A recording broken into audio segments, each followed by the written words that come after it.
की आपण house wife बनतो, लग्न होतं, आई बनतो, बायको बनतो, सून बनतो, तेव्हा आपल्यात आपोआप सासूचे आईचे गुण यायला लागतात, उतरायला लागतात आणि आपण कधी त्यांचं रूप घेतलेलं असतं हे आपल्यालाही नाही जाणवत.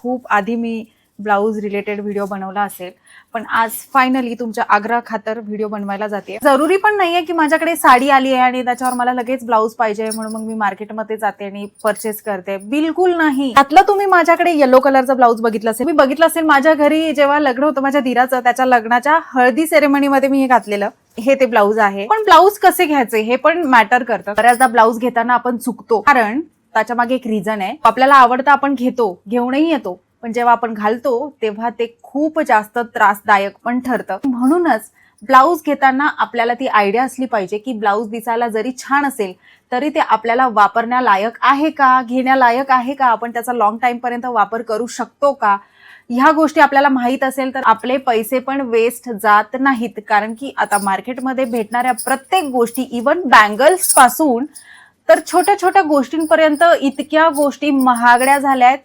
पहिले बिलकुल असं नव्हतं. पहिले आपल्याला खूप कमी पैशांमध्ये खूप चांगल्या गोष्टी भेटून जायच्या, पण आता महागाई इतकी वाढली आहे ना, म्हणून घेताना पैसे आपले जर का जात आहे तर त्या पैशांचं काहीतरी चीज पण झालं पाहिजे, जे आपण घेतोय त्याचा वापरही झाला पाहिजे. म्हणून ब्लाऊज घेताना आपल्याला त्याची परख असली पाहिजे.